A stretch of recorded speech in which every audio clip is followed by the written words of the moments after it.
Welcome back, everyone. This is going to be a part 2 of our RTS series. So let's get right into it. Let me just show you guys what we're going to be doing. So here I have a bunch of units, and now in my area I can now select them, and I can unselect them and select them. So this is quite cool. There is no movement yet, but we are going to be working on the actual selection. So the first thing we're going to do is we're actually going to make this local. And we're going to change the structure of a few things. We're going to add the cat into the world. There's going to be a reason we're going to do this. It has to do with the positioning of the actual select that we're using. So we're going to have to put it back into the world, actually. And then let's go to, and then let's just edit that. So I've actually figured out the onReady variable, which it's kind of silly, but now you want to have an at. So at onReady, we'll say variable box equals get node, and then we can just drag the panel in, and now we can use that box down here. So let's just Control R, replace it all, and that is it. And let's just test real quick, and now we should be able to select things. Okay, let's go to our panel and actually just make the default size 0 so that way we don't see anything. All right, now let's make our unit, and to do that, we're just going to search up body, and they've actually taken out kinematic body and renamed it to character body. So we're going to use character body. We're going to add a collision shape, and then really easily, we're just going to add a character. You can add whatever you want. I'm going to actually add environment sign soldier. We'll use the same one that I used before, which is going to be champions, and I used Arth. Let's see what this one is. Okay, let's not use that one. Let's use this one. So I got this guy, and the animation should be 5 and 8. All right, so let's move this guy up a little bit. Let's give it a shape. Boom. And then let's just shape it real quick. None of this really matters yet because we're not going to be actually moving it, but yeah, let's just do that.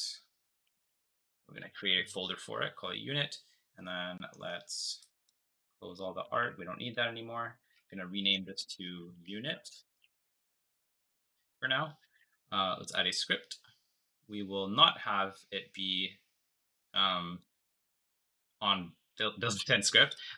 Something interesting I found out is they now have basic movement, which is pretty neat, actually. They have no default and object empty. So we're just going to do this, and I'm actually not sure what this is. Let's see. Okay, yeah, this is the empty one. So we're just going to delete all this, and then let me see what variables are we going to need. Ooh, very easy. The first one is going to be export selected. Let's have selected equals false by default. And we're also going to have an onReady variable called box. And this is going to be get node box, but we don't have a box, so we're going to have to make one. So let's add a panel. There we go. Let's move this up a little bit. We're going to go to theme override panel. We're going to create a style flat box. We'll go here and we'll make it completely invisible. We'll go to border width. We'll do, I think I did 2. Let me double check. Yeah, I did 2. So we'll do 2. Whoops, not skew, sorry. Border width 2, 2, 2, 2. And then we go to border. We're going to color it blue. We'll blend it, and then we'll just make it a lot smaller. Cover the unit, so that way it looks like we've selected it. Awesome. And now we'll just rename this to box. We'll go here and we'll say get box. What is this? Unexpected identifier, blah blah blah. Let me just copy paste this, see what happens. Okay. What was it before? I don't know what happened here. Why is that error? Extends character body 2D. I think it's because it's a class body. I'm not sure. Let's just copy paste this. Get the actual box. And then we're going to have a ready function. Function ready. Then we're going to have another function called set selected. We're going to pass through a variable, which is going to just be value. And then we're also going to have another function. We're not going to type this one. We're actually going to connect it. Actually, I don't think we need this one for this episode. Yeah, we don't. Okay, so we're just going to do this. And all we're going to do is we're going to say box dot visible equals value. And that should unerror. Oh, we have ready. That's why it's erroring. What we'll do is we'll just have this. So selected, I've selected. So what this is doing is we're going to pass through a true or false, and we're just going to get our box and say if it's visible or not. Later on, we'll add a few things, obviously. So we'll add like, what do you call it? We will add like health or a name, for example. We can have a name and we'll show the name if something is selected. But for now, we'll just have this box to show that we actually have something selected. All right, let's put in our unit into our world. We'll just drag it in. We're actually I'm gonna add a node because the sort is gone. I'm just gonna add a regular node, the unit in there, and I'm gonna rename this to units. And then in our unit, this is gonna be the fun part. We're going to go into a node. I've never done this before, but I got a request in my Discord server to teach how to do groups, and I never used groups before, but I actually thought about something like this for RTS. I think groups would actually be very useful. So I've never thought about how useful groups can be. I don't really like that actually, but in this case, I think it'll actually be pretty useful. In most cases, I will say honestly, I think you can manage without them. However, in this case, it'll be pretty useful. So for now, we'll just have unit. We'll add it, and then we will add our unit to that group. So now anything that is on this path that is called a unit will now be added to this group. So if I duplicate this, it is now part of that group, right? So let's do that. And I wonder if, I think you have to manually add it, yeah. But you can duplicate it, so that works. And then, oh, interesting.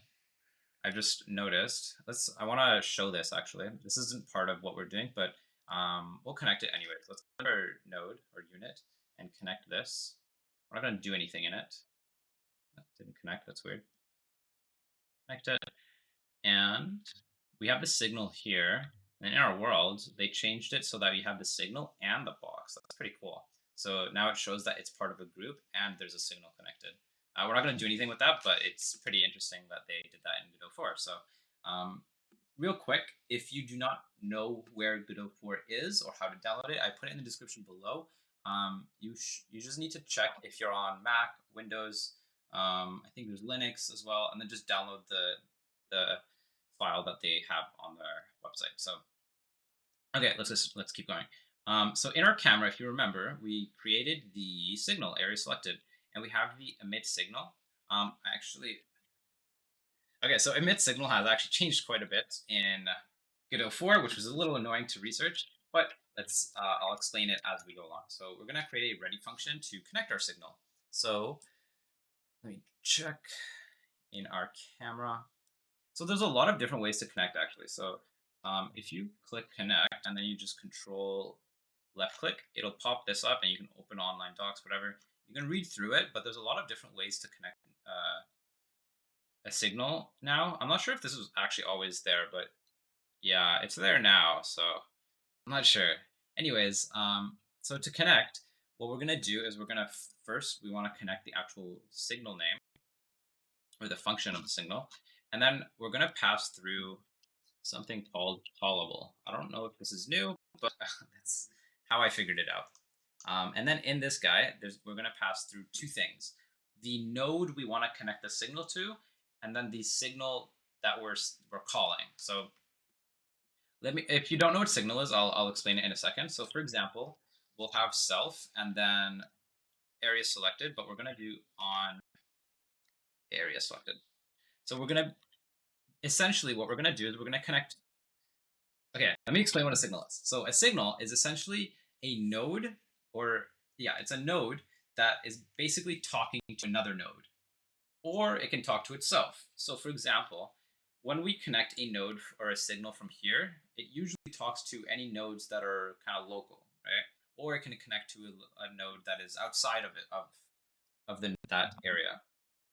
So, for example, in this case, we're connecting this function to ourself every time I call this signal, right? So here we emit this signal, and then we're going to call this function. So let's create this function down here. Say function on area selected, and we're going to call through object because we're calling ourselves down here or up here, right? So we emit signal area selected with self, right? What's going on here? And then we'll just let me see. Yeah, we'll just print for now. We'll say ASD. Let's play. Now, whenever I do something or I use my camera, it's going to call that function, right? Okay, so let's change this up a bit. We want to call a function in our world. So let's add a node to our world. We'll just have world, yeah, that's fine. We're going to change all this, or we're going to remove it all, have our function called area selected. And our goal is to go from camera to world, right? So we could just go here and connect it. However, we want to pass through an object, right? So instead of self, we'll just do get parent. And then that is it. Let's just ignore that. That's fine. We'll delete that. And now let's play again. And this should do the same thing. Let's actually, yeah. So every time I select, it's calling into our world script and calling this function. Okay, we're almost done. Let's now add the things we need. So there's two things we need in our world. The first one is just going to be the units, which is going to be an array. Let me double check. Yeah, and then we're going to make it equal.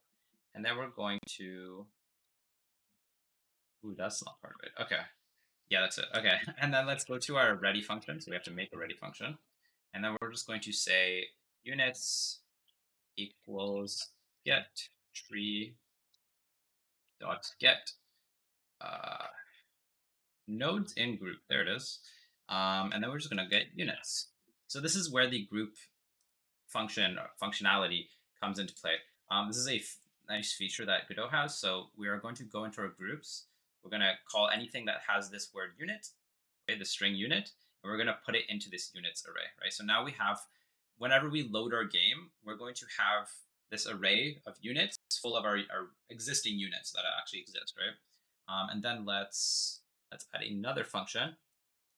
This function is going to be get units in area, and then we're going to pass through an area, and then let's just pass for now. And then in our area selected, what we're going to do is we're going to get all the position of the actual box. So as you might remember, in our camera, we're drawing out a box with all these variables, right? So whenever I start, right, I click, I go drag, and then I let go, it draws a box, right? And we want that box in here as well. So we want to pass through that into our area selected function. So I'm just going to, yeah, let's type it out. So first we're going to have the start. We're going to have the end, and we're going to have the area. And then area is going to be an array. The end is going to be the object dot end, and then the start is just going to be the object dot start, right? So we're going into our object. So because we're passing through the object, which is the camera, right? So this camera is being passed through our signal, and this camera has the variables start and etc., right? So we can call any of these from our signal, right? And then in this area, we're just going to add things into it. And what things are we going to add? Well, we want to add the area that we've drawn out, right? So what we do is say area append. And this is just going to essentially add to our array. Append vector. I'm going to copy paste these two lines. It's basically just math. I'll explain it real quick. It's the exact same logic as this guy, almost. So we have the size here, and it's being called, or we're kind of drawing it out one more time here. So we have the min of the x and the min of the y. And the same thing for the max of the x and the max of the y, right? And then we're also going to have another variable called ut, and we're going to call our get units thingy and pass through an area. So the area is going to be the array that we pass through. All right, and then what are we going to do in here? Well, we actually want to get the units that we've selected, right? So we're going to create another array called u, and this is going to hold anything that is inside of our area. So if there's any units inside of the area that we've drawn, we're going to add it to this array, right? So all we have to do is say for units in units and say if unit.position.x is greater than area 0.y. We'll actually put this in a curly bracket. And let's copy this. Copy all of it. Okay, so let's actually explain this real quick. So we want to find the position, the dot position x of our unit. So okay, let's kind of let's pass for now. That's not gonna work, is it? Yeah. Oh, units, not unit. Or wait, no. Right. Okay, unit in units, and then this is going to be for unit. There we go. Okay, let's play one more time. Okay, so what we're doing is when I draw my rectangle, there is an x-axis on the top and then an x-axis on the bottom, correct? Now, the first thing we're going to do, there's two things we want to do. The first part is to see if the x-axis, the x position of our unit is inside of those two positions of our rectangle, right? So if I were to just draw straight down, I want to check if that unit is inside that area, essentially, right? And then we're going to do the same thing for the y, right? So that's what this is doing, and then that's what this is doing, right? So we want to, this essentially allows us to check if it's inside, right? Now, we're actually just going to copy paste this. This one is actually going to be smaller than, and then this one is just going to check the y position. So now we want to see if the y position is inside of the box as well. Let me double check. So this is, this is x. And then this is x. And also the area is going to be 1. Okay, so what am I saying? That is it, I think. So we check the x-axis. So we see if the x-axis and the x position of the unit is inside of the area.x, and then of the starting position. And then we're also going to see if the x position of the unit is inside of the x position of the end position, right? And then we're going to do the same thing for y. So this allows us to essentially draw the box and check if that unit is inside of it, if that makes sense. So, and now what are we going to do if it isn't in our what are we going to do if this unit is inside of the box? Well, I want you to guess. Look at this logic. So here we have an array, and this is how we add something to it, right? So I want you to think of how are we going to add to it. We have to append. So to append, we do the same thing. So we say a unit append, and then we're going to just add that unit. And now we're going to return u, because we want to get u down here in a second. So if you don't understand what's happening, I'll re-explain one more time. In this get unit area, we're going to make an array that's empty. We're going to for loop through our units, right? So the total amount of units that we have, we're going to for loop through it. And we're going to get the first unit, for example, and we're going to see if that position is inside of the rectangle. And if it is, we're just going to add to it. We're going to add u to that, what am I saying? That unit to the array u, right? And then we're going to return u because we want to use u down here. So we're going to for loop u in units. Let's pass this for now, actually. And then we're going to for u in ut. And then all we're going to do is say u dot set selected, not u dot selected. right? Let's see. Yeah. Okay, so set selected. If you don't remember, we wrote a little while ago. It's in here. It's set selected. And all we're going to do is we're going to get this selected. And then if it's false, for example, we're just going to set it to the opposite of what it is, right? And so now if I play, if I hover it, ooh, nothing happens. Why is that? Did I do wrong? Let's try printing something. Let's see if something happens. Let's go to here. Oh. What is happening? Okay, something is happening. So I did something wrong. Let's make sure that our unit is being added first. So let's go here, print our units, click on current scope, units. That's why replay. Okay, nothing has been added. Why is that? Units. That's why. Okay. Yeah, I'll just. You know what? No. I'm gonna rename this. Can I rename it? Yeah. Manage group. Go here. Here. Units. Okay, there we go. Close that. Units. And then let's play. What happened? Invalidate index on base character something. What have I done? Let me. Ooh. I think. Here, let me copy paste this. This will be really silly if this is why, but okay. Wait, I'm wondering.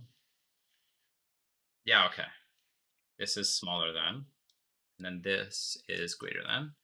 Now let's play one more time. Okay, it's still gonna error. I think the problem is the curly bracket or the brackets. I'm not sure why, but yeah. Okay, anyways, it works. We can now select our area. However, we can't deselect it. So here we can select it, and it keeps printing every time I selected it, right? However, why can't I deselect it? Well, and this is an easy fix. Essentially, all I'm gonna do is deselect anything when I actually try to select something. So first, we'll deselect everything. We'll deselect all the units, and then here, we'll just copy paste this, and then we'll select the ones that are actually in it. So what we can do is deselect all of them, and then we can select the ones that are actually inside our box. So we have to reload the game. So now if I select out here, nothing happens. If I select him, then I select outside again, it deselected him, and then it selected whatever was in that box. But there's nothing in that box. So let's actually test it. Let's duplicate a few units. Let's replay.